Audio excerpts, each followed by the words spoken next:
Hey, Daily Dosers, Chris here. Welcome back to part 2 of how to get thankfulness in our heart and change our head and our heart this holiday season so we can have joy and not get caught up in sometimes the blues or the depression of this holiday season.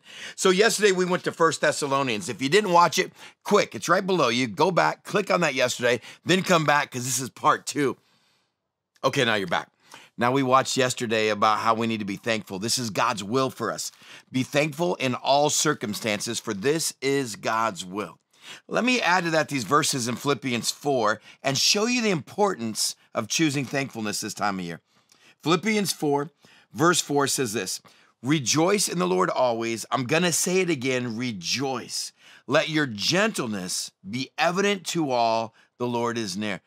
How many of us need to go through the season and just go, man, I gotta be gentle. I'm too short, I'm too quick, my buttons are too easily pushed. I'm gonna learn to let Christ rule in my heart, and I'm gonna learn to be gentle. And then it says this, how? "Do not be anxious about anything." Oh, is that a good word right now? How many of us going into the holidays are just anxious about so much stuff? "But in everything, by prayer and petition, with thanksgiving, present your request to God. And the peace of God, which transcends all understanding, will guard our heart and our minds in Christ Jesus." Once again, this principle that the Bible is giving us. You're going to be anxious this time of year. You're going to be short with people. Here's how to get over it. With prayer and petition, come before God on a regular basis daily with thanksgiving.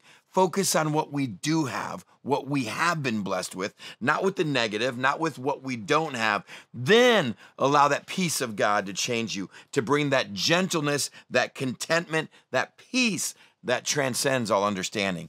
This is that spirituality that comes that we couldn't produce in ourselves. We're not trying to be better this time of year. I'm not trying to muster up something inside myself. I'm trying to get rid of Chris, focus on what God's given me, grace and mercy, and start being thankful daily to allow His Spirit to change me. I know it's easier said than done because some of you are like, "Chris, you don't know what I'm facing right now." There's still a choice you can make. One of my favorite illustrations, I know I've said it before, is about a dad who had 2 10-year-old boys. They were twins. He was an incredibly wealthy man. He was a millionaire. And one boy was just incredibly pessimistic and one was optimistic. And no matter what he did, one always saw the negative and one always saw the positive. So on their birthday, because they're twins, they shared it. The dad had one of his drivers take the kids out for a while he had their bedrooms completely cleared. He bought them both the exact same amount, a pile of stuff, but 2 different piles. One was a pile in his room of all the toys, of all the gaming equipment, of all the electronics, of everything cool he could possibly have, in a massive pile. In the second son's room, he had a massive pile of manure put. And he goes, I'm gonna see if my pessimistic son could walk into the best gifts ever, and if that wouldn't produce joy. And my son that's always finding something positive, I'm going to put a pile of manure in his room and see what character really comes out of him then. So he waited, and his driver comes back up, and he told the 2 boys, "Your presents are upstairs."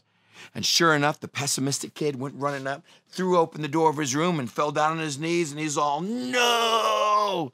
And the dad came in, and he's like, "What?"